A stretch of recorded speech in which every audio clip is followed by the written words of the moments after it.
seconds for one guest to go from smiling for the cameras to being escorted off the stage in what became the most shocking moment in talk show history. But before we get into this absolute chaos, make sure you hit that subscribe button right now, because we're pulling back the curtain on royalty's dark side, exposing entitled celebrities and their shocking behavior the cameras never showed you. We've got the raw footage they don't want you to see, and you won't want to miss a single reveal. And stick around to the end to comment on your thoughts about this outrageous behavior, because what you're about to hear will leave you speechless. So let me take you back to that night.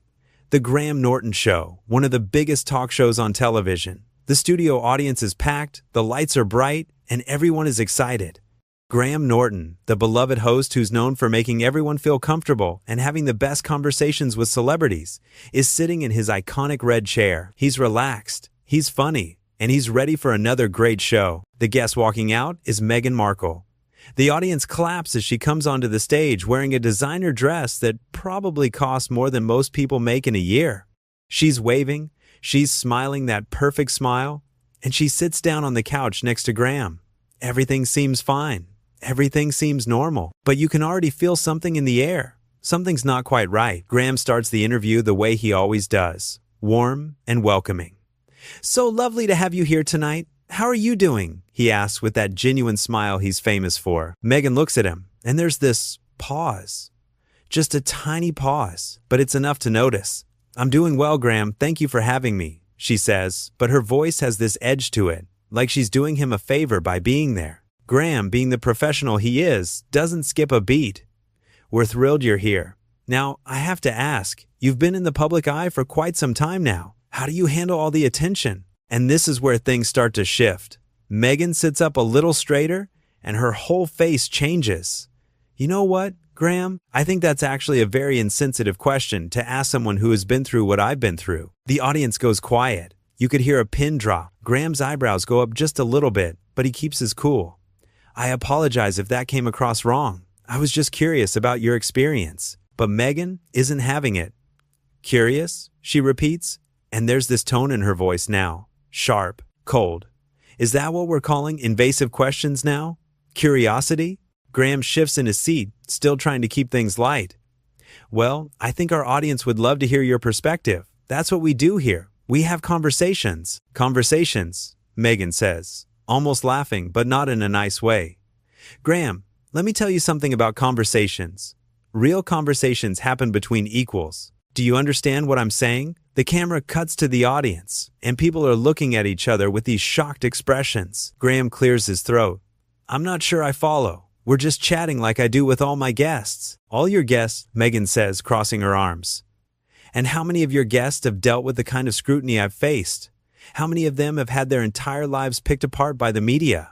Graham, still being kind and patient, says, "Many of my guests have actually faced tremendous public pressure. It's something we talk about quite often on this show." But Meghan waves her hand like she's brushing away his words. "Please, Graham, don't compare my situation to some actor who got a bad review. What I've been through is on a completely different level, and frankly, I don't think you're qualified to speak on it." Now the tension in the room is thick. You can see Graham's jaw tighten just a little, but he's still trying to be the good host. "I'm not trying to compare anyone's experiences. Everyone's journey is unique." "Exactly," Meghan jumps in. "So maybe you should show some respect and recognize that." Graham takes a breath. "I absolutely respect you. That's why you're here on my show." "Your show," Meghan repeats, and now she's really getting worked up. "You keep saying that. Your show, your questions, your audience. Has it occurred to you that maybe, just maybe, people tuned in tonight to see me, not you?" The audience gasps. Actually gasps. Graham's face shows surprise for just a second before he composes himself. "Well, I think people tuned in to see both of us have a nice conversation." "A nice conversation," Meghan says mockingly. "Is that what this is? Because from where I'm sitting, this feels like an interrogation. I've asked you 2 questions," Graham points out calmly. "Both fairly standard for any interview." Meghan leans forward now, pointing her finger. "Don't you dare try to make me feel like I'm being difficult. I came here as a courtesy to you, Graham. Do you understand that? A courtesy." Graham nods slowly. "And I appreciate you coming on the show, but I think maybe we should take a breath and start over." "Start over?" Meghan's voice goes up. "Why should I have to start over? Why don't you start over and learn how to properly interview someone of my status?" There it is. That word. Status. The whole audience heard it. Graham heard it. Everyone watching at home heard it. Graham stays calm. Incredibly calm considering what's happening. I've been doing this for many years, and I've interviewed everyone from Academy Award winners to world leaders. I treat every guest with the same respect. The same respect? Meghan stands up now, actually stands up from the couch. That's the problem right there, Graham. I shouldn't be treated the same as everyone else. I'm not everyone else. The audience is completely silent. Some people have their hands over their mouths. Graham stands up too, trying to keep things under control.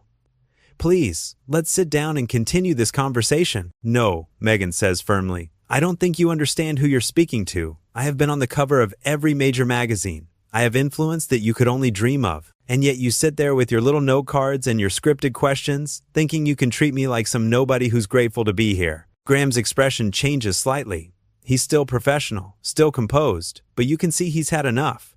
I think there might be a misunderstanding here. There's no misunderstanding, Meghan cuts him off. The misunderstanding is that you thought you could have me on this show and control the narrative.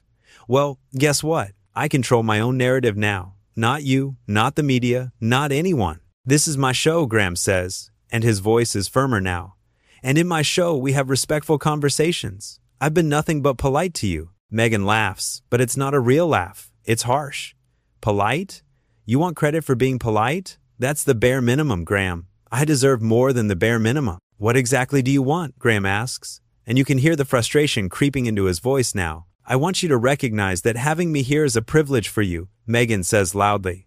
I could be anywhere right now. I could be at home. I could be at a charity event that actually matters. But I chose to come here, and this is how you treat me? Graham spreads his hands. I welcomed you onto my show. I asked you normal questions. I don't understand what I've done wrong. That's exactly the problem. Meghan shouts now, actually shouts. You don't understand. You have no idea what it's like to be me. To have the weight of the world watching your every move, judging everything you do and say. Then help me understand, Graham says, still trying to salvage this. That's what we're here for. To talk, to share, to connect with the audience. The audience? Meghan turns to look at the crowd. Do all of you know what it's like to have your privacy invaded every single day? To have lies written about you in the papers? No? Then none of you can judge me either. Someone in the audience coughs. It's that awkward kind of cough when nobody knows what else to do. Graham tries again. Nobody here is judging you. We're all just hoping to hear your story. My story? Meghan whips back around to face him. My story is mine to tell when I want to tell it. How I want to tell it. Not because you scheduled me into your little time slot. You agreed to come on the show, Graham reminds her gently. I agreed before I realized what kind of environment this was going to be. Meghan snaps back. This hostile, uncomfortable environment where I'm expected to perform for people. Graham's patience is clearly wearing thin, but he's still trying. I don't think asking about your life is hostile. These are questions I ask everyone. Stop saying that. Meghan's voice echoes through the studio. Stop saying you treat me like everyone else. I am not like everyone else. When will you get that through your head? The camera shows a producer in the background, looking panicked, talking into a headset. Graham takes a deep breath. I think maybe we need to take a commercial break. Of course you do, Meghan says with a bitter smile. Run away when things get difficult. That's very typical. I'm not running away, Graham says, and now his voice has some real steel in it. I'm trying to give us both a moment to reset this conversation. I don't need to reset anything, Meghan insists. I'm perfectly clear about what's happening here. You invited me on your show to make yourself look good, to boost your ratings, and now you're upset because I'm not playing along with your little game. That is absolutely not what's happening, Graham says firmly. I invited you because I thought my audience would enjoy hearing from you. But if you're going to continue being disrespectful to me and to them, then perhaps this wasn't a good idea. Meghan's eyes go wide. Disrespectful? I'm being disrespectful? That's rich coming from someone who's been condescending to me from the moment I sat down. I have not been condescending, Graham states clearly. I have been professional and courteous. Your version of professional is my version of insulting, Meghan fires back. Graham looks directly at her. Then I apologize if you felt insulted, but I genuinely don't know what I said that was insulting. That's because you're not listening. Meghan throws her hands up. You're so busy thinking about your next question, your next joke, your next moment, that you're not actually hearing what I'm saying. What are you saying? Graham asks. Because honestly, right now all I'm hearing is that you're angry, but I don't know why. I'm angry because I'm tired. Meghan's voice cracks a little. I'm tired of being treated like a product, like a thing to be consumed and discussed and analyzed. I'm a human being. I know you're a human being, Graham says more softly. I've never suggested otherwise. But you expect me to sit here and answer your questions like a trained seal doing tricks? Meghan continues. Smile for the camera, Meghan. Be charming, Meghan. Tell us something personal, Meghan. Well, I'm done doing that. Graham nods slowly. Okay, I hear that. But you did agree to do an interview, which generally involves answering questions. On my terms, Meghan says. But this is my show, Graham reminds her again. So the terms were set when you agreed to come on. Meghan stares at him for a long moment. You know what? You're right. This is your show. And I don't need to be here for another second. She starts to walk off the stage. Graham calls after her. Wait, we're still recording. I don't care, Meghan says without turning around. I'm done. We have 7 more minutes of the segment, Graham says, looking confused and frustrated. Meghan stops and turns back. Then fill it with one of your other guests. I'm sure they'll be perfectly happy to dance for you like good little puppets. That's uncalled for, Graham says, and now he sounds genuinely hurt. I have never treated any guest like a puppet. Haven't you, though? Meghan challenges. Isn't that what this whole format is? You pull the strings, ask the questions you want, steer the conversation where you want it to go, and we're all just supposed to smile and nod and be grateful? That's not fair, Graham says. This is a conversation. A two-way conversation. A conversation where you hold all the power, Meghan points out. The power? Graham looks baffled. What power? You're free to answer however you want. You're free to change the subject. You're free to tell me if a question makes you uncomfortable. Am I, though? Meghan asks. Because every time I try to assert myself, you tell me I'm being difficult. I never said you were being difficult. Graham corrects her. You didn't have to say it, Meghan responds. It's written all over your face. You think I'm being a diva. You think I'm being unreasonable. I can see it. Graham shakes his head. What I think is that we got off on the wrong foot somehow, and I wish I knew how to fix it. You can't fix it, Meghan says flatly, because the whole premise is broken. You can't have a real conversation when there's an inherent power imbalance. Every interview has a host and a guest, Graham says. That doesn't mean there's a power imbalance. Of course it does. Meghan's getting loud again. You decide what questions to ask. You decide when to go to commercial. You decide what makes it into the final edit. How is that not a power imbalance? Because you have the power to say no, Graham tells her. You have the power to decline questions, to share what you want to share, to be yourself. Except when I do that, I get criticized, Meghan says. When I set boundaries, I'm difficult. When I speak my truth, I'm problematic. There's no winning. Graham looks tired now. I'm not trying to make you lose. I'm really not. Then what are you trying to do? Meghan demands. Have a conversation, Graham says, his voice rising slightly. Just a normal conversation where we talk about your life, your work, things that matter to you. That's it. That's all I've ever wanted from this interview. Well, maybe I don't want to talk about those things with you, Meghan says coldly. Then why did you come on the show? Graham asks. And it's a genuine question. Meghan doesn't answer right away. She just stares at him. Why did you agree to be here if you didn't want to talk? Graham presses. I thought it would be different, Meghan finally says quietly. Different how? Graham asks. I thought you would understand, she says. Understand what? Graham's voice is gentler now. What it's like, Meghan says vaguely. The pressure, the expectations, the constant feeling that you're being judged no matter what you do. Graham nods. I do understand that, actually. I've been in the public eye for decades. I know what it's like to be criticized, to have people pick apart everything you say and do. It's not the same, Meghan insists. Maybe not exactly the same, Graham concedes. But I do understand difficulty and scrutiny. But you're part of the problem, Meghan says suddenly. You and shows like this. You invite people on, you ask them invasive questions, you edit their words to create drama, and then you act surprised when they get upset. I don't edit anything to create drama, Graham says firmly. This show is broadcast live. What you say is what goes out. Meghan blinks. It's live? Yes, Graham says. It's always been live. That's one of the things the show is known for. You can see Meghan's face change as she realizes what that means. Everything she said, every outburst, every accusation, it's all gone out to millions of viewers in real time. I didn't realize, she stammers. We mentioned it several times in the pre-show meetings, Graham says quietly. Meghan's hands are shaking a little now. I need to leave." "Perhaps that's best." Graham agrees. And he doesn't sound angry anymore. He sounds sad. Meghan starts walking off stage again, faster this time. Graham turns to the camera. "Well, that was certainly unexpected. We're going to take a quick break, and when we come back, we'll have our other guests." But Meghan stops at the edge of the stage. She turns back one more time. "You know what the worst part is, Graham?" Graham looks at her, waiting. "The worst part is that you probably think you did nothing wrong," Meghan says. "You'll go home tonight thinking you were perfectly professional, perfectly kind, and that I was just crazy or difficult or whatever word you want to use.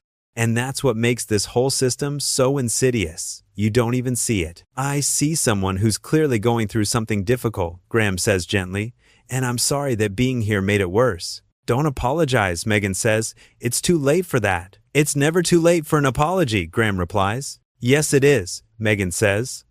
"Because an apology from you doesn't change anything. It doesn't change the system. It doesn't change how people like me are treated. It's just words."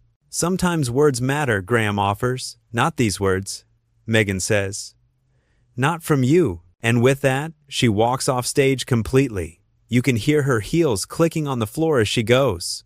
The studio is silent except for that sound. Click, click, click, getting farther away until a door slams somewhere backstage. Graham stands there for a moment, looking genuinely shaken. He runs a hand through his hair and lets out a long breath. Then he looks directly at the camera with this expression that's part confusion, part hurt, part disbelief. "I truly don't know what just happened," he says honestly. I've been doing this job for a very long time, and I've never had an interview go quite like that." Someone in the audience starts clapping slowly, and then more people join in.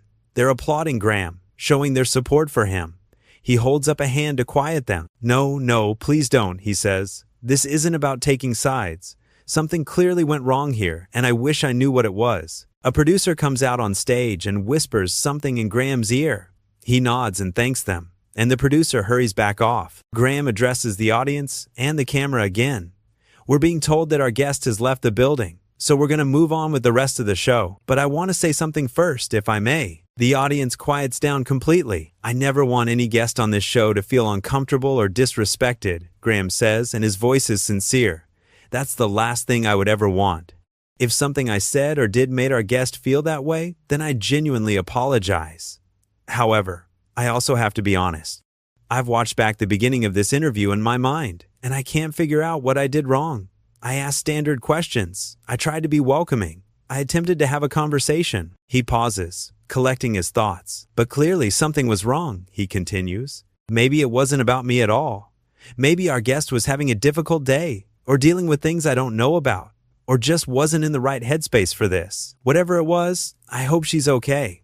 I really do." The audience applauds again, and this time Graham lets them. "Thank you," he says. "Thank you for your understanding. Now, let's try to have a good rest of the show, shall we? We have some wonderful other guests waiting to come out, and I promise you, we're going to have some fun." He sits back down in his chair, and you can see him take a moment to compose himself before the next segment begins. He picks up his cup of tea, takes a sip, and sets it back down. Then he looks at the camera with that familiar Graham Norton smile, but this time, there's something different behind it. Something sad.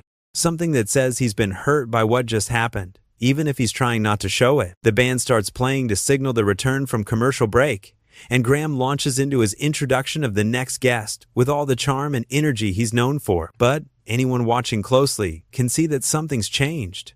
There's a guardedness there now that wasn't there before, and that's what makes this whole situation so heartbreaking. Graham Norton, who has built his entire career on making guests feel comfortable, on creating a space where celebrities can relax and be themselves, has just been attacked for doing exactly what he always does. He was kind, he was curious, he was respectful, and yet somehow that wasn't enough. The other guests come out one by one, and they're all a bit more subdued than usual. You can tell they know what happened. They probably saw it on monitors backstage or heard the commotion, but they're professionals, and they do their best to give Graham and the audience a good show. Graham rallies too. He makes jokes, he tells stories, he asks interesting questions, but every now and then, you catch him with this distant look in his eyes, like he's still trying to figure out what went wrong with that first interview, because that's who Graham Norton is. He's not someone who shrugs off conflict or pretends everything is fine when it's not. He's someone who cares deeply about his guests, his show, and his audience. And what happened tonight genuinely affected him. The show continues, and eventually, it ends the way it always does, with Graham thanking everyone for watching and the credits rolling over footage of him chatting with his guests during the commercial breaks. But this time, there's no footage of the first guest. That segment, that disaster of an interview, stands alone, a moment of television that everyone watching will remember, but for all the wrong reasons. And the question that everyone is left asking is the same question Graham asked.